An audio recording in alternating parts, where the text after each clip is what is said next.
What's up guys, Learning with Rich here. In this video, after learning how to do the heating and cooling loads calculation, so this time around we are going to talk about one of the system, the HVAC system. Alright, so to those of you who is just starting using Revit or in the HVAC designing, HVAC stands for heating, ventilating, air conditioning.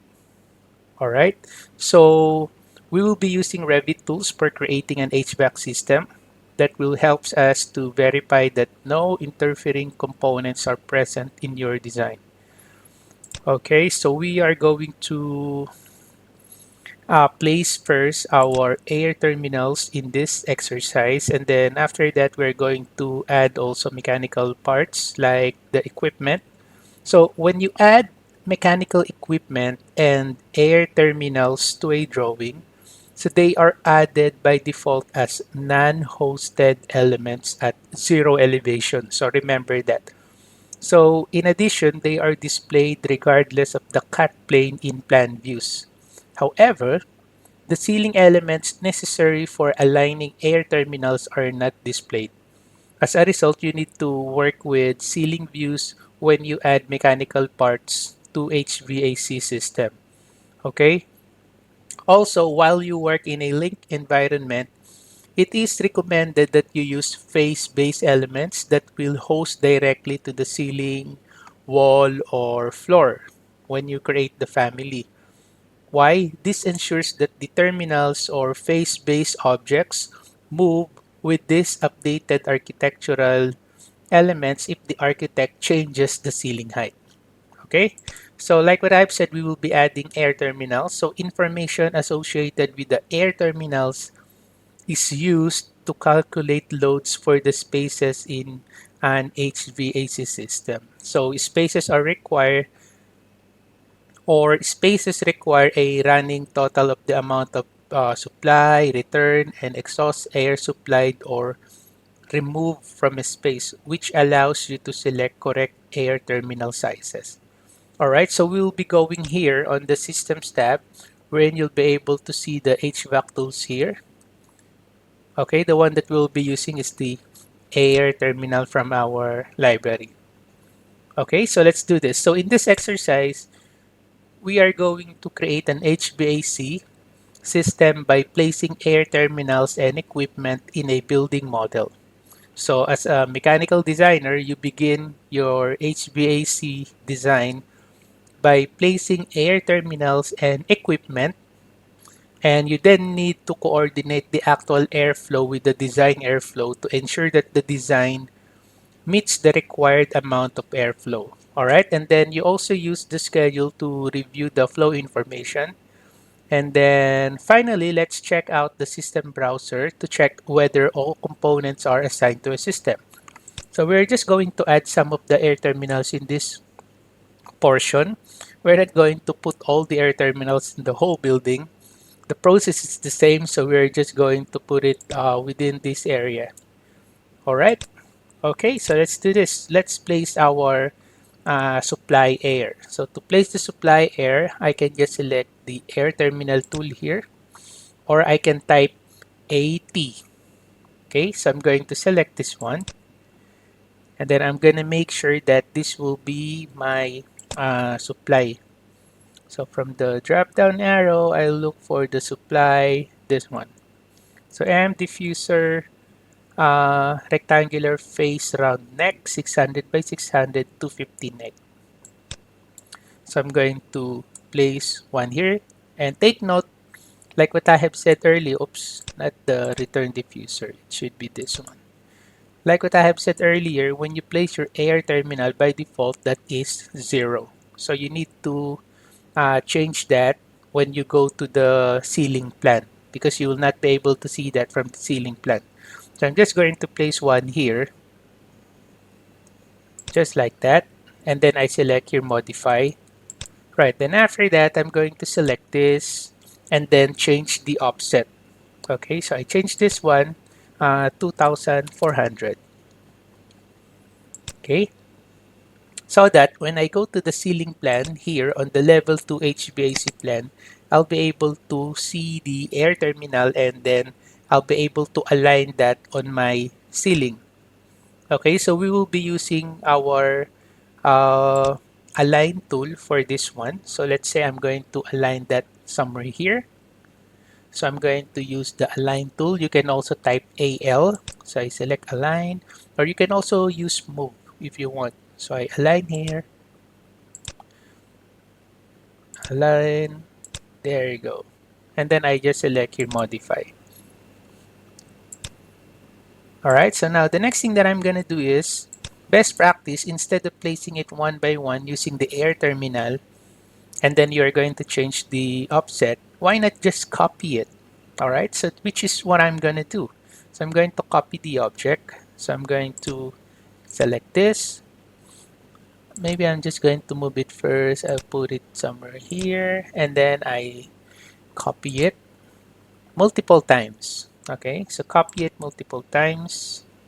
So let's say I'm gonna copy it here. How about somewhere here? There you go.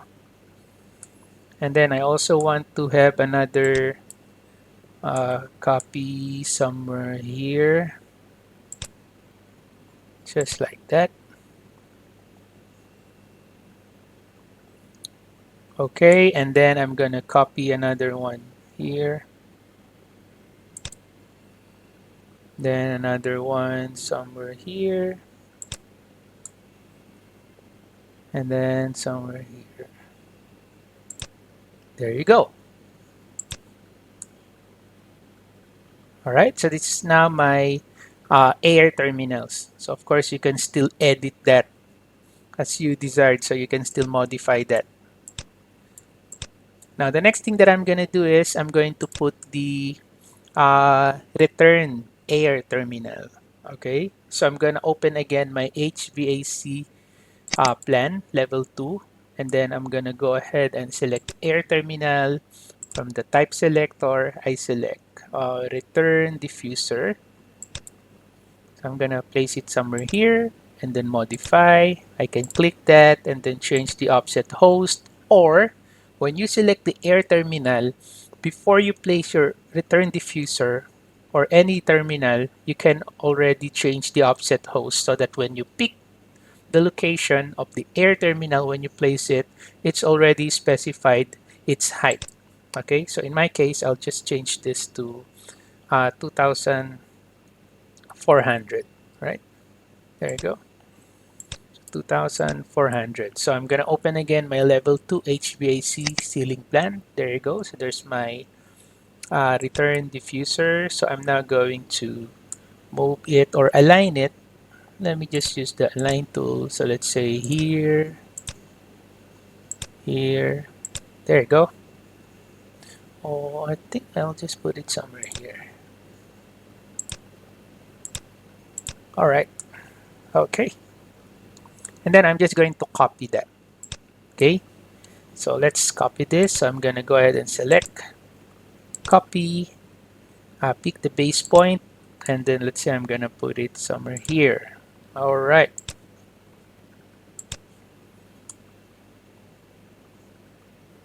Okay. So can I just move this first?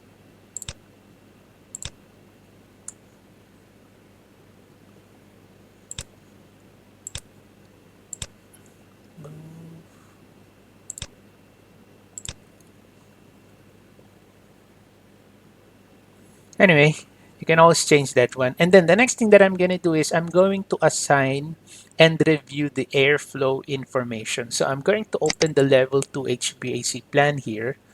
And then after that, I'm going to select the 4 supply air terminals that I have placed here, like this one. So you can click and hold control, and then you can click the other air terminal.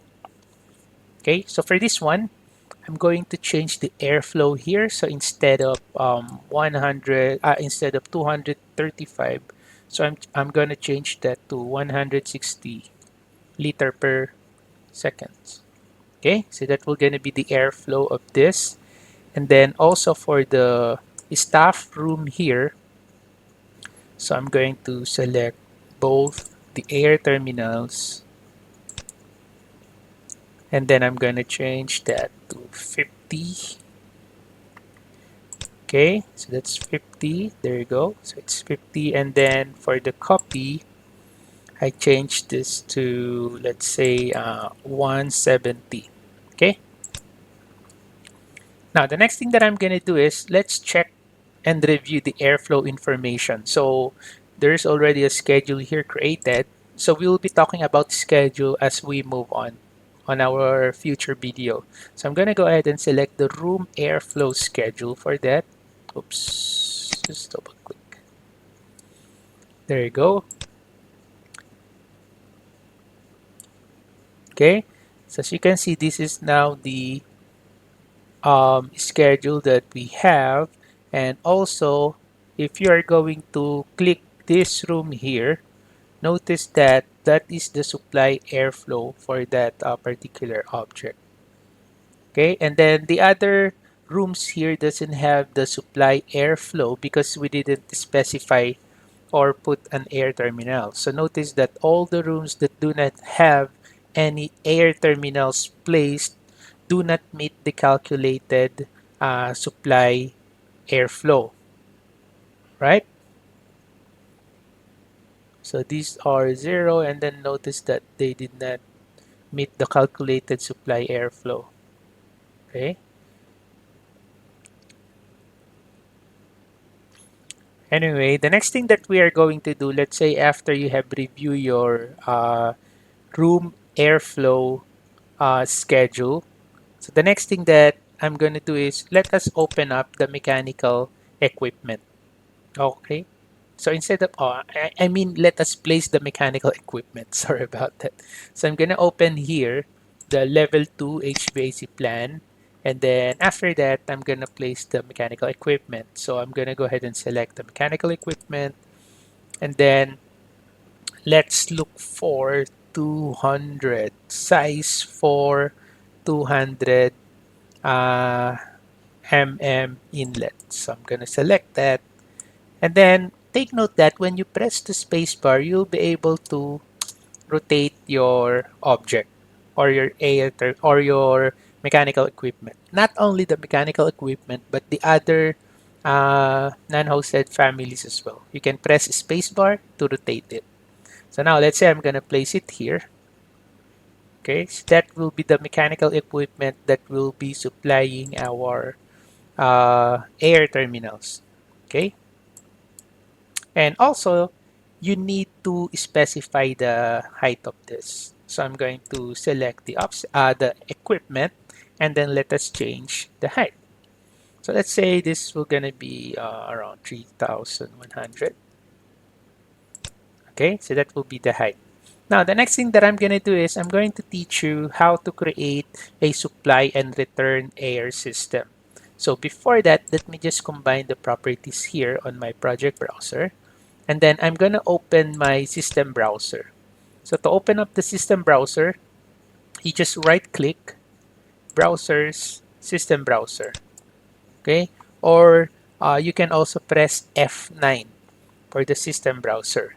Here on the system browser, you'll be able to see all the elements that is not yet assigned to a system. So if an element is already assigned to the system, you'll be able to see there inside the mechanical, piping, or electrical.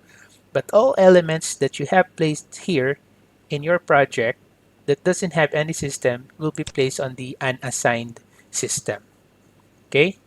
So that is what will gonna happen. Just like this one, if I select these elements, notice that the unassigned mechanical here is highlighted because they are inside the mechanical here, the mechanical folder, that one. So meaning they are unassigned elements. So what we are going to do, let's create a supply air system. So to do that, all you have to do is to select one of the supply air terminals. So I'm going to select that one. And then after that, you can see here, create system. Okay, so I'm going to select here, create system for the duct. Just select the duct. There you go. And then for the system type, So we will be using supply for that one, and then you can specify here the name of your system, right? So you can specify that. So you can change that one. So let's say this will gonna be the mechanical supply air, oops, for level 2. Okay, and then I'll just select here OK. There you go. So this is now placed here on the mechanical system. So if I'm going to expand that, as you can see, okay, let me just adjust this one first. All right, so this one, when I click, as you can see, it's highlight. Now, the next thing that I'm going to do is I'm going to add the other air terminal to the system, because at the moment, this is the only air terminal that is included to this system. If I expand that, as you can see, I only have one diffuser here. So I want to add the other air terminal. So to do that, select the object or the element that is already part of the system, and then you have here edit system. So I'm going to go ahead and select edit system, and then by default add to system is already selected. So I'm now going to select all the air terminals, supply air terminals to be added. Okay, all right. So now the next thing that I'm going to do is I also want to include the mechanical equipment that will supply for my uh, supply system. So I'm going to select here, select equipment. So you just click that one, and then you click this. That is your equipment. There you go. And then let us now finish editing system. All right, so as you can see here, if I'm going to expand this one, there you go. So maybe I'm just going to right click this and then just delete that system. All right, so that I only have this. So there you go. So this is now the equipment. And then these are the supply terminals that will be controlled by this mechanical equipment. Okay. So same thing with your return system. So if you're going to create a return system, so the return air system, so we already have supply. So same procedure, just click one of the return terminal and then you select duct, and then you can change the name here. So let's say this is your level 2, and then OK. And then while it's still selected, select edit system, add to system. Okay, so you add the other return air and then select equipment. You click this one. There you go. And then just select here finish. Okay, so as you can see, if I expand this, there you go. Okay, so you just created the system for your supply air and return air. Okay, so that will gonna be for our exercise. Just remember guidelines for creating an HVAC system. So you can copy the existing air terminals and equipment to inherit the properties such as the elevation and type. Also, this saves time because you do not have to specify similar information for multiple components. However, if you are phase-based or hosted elements, it is necessary to host these elements again to new ceiling heights. And another thing, schedule information that will be useful during the design process, regardless of whether that information will become part of design documentation. Why? Because this provides a rapid system check that can be performed by a project manager or even the BIM manager or even a new engineer. Okay, so just remember to schedule information. Okay, and if they are non-hosted, I'm talking about for the air terminals. Okay, you can place the air terminals and equipment in the plan view and then set the appropriate offset using the properties just like what we did earlier. And then after that, you align the ceiling grid in the ceiling view. Okay, so this raises the air terminal and equipment from the finished floor level and places them at a ceiling height level. All right, so that's it for our exercise for now. So hopefully you learned something from this video. If you have any comments, questions, or suggestions, you can put it on the comment section below and I'll get back to you guys as soon as I can. Thank you for watching. Have a nice day.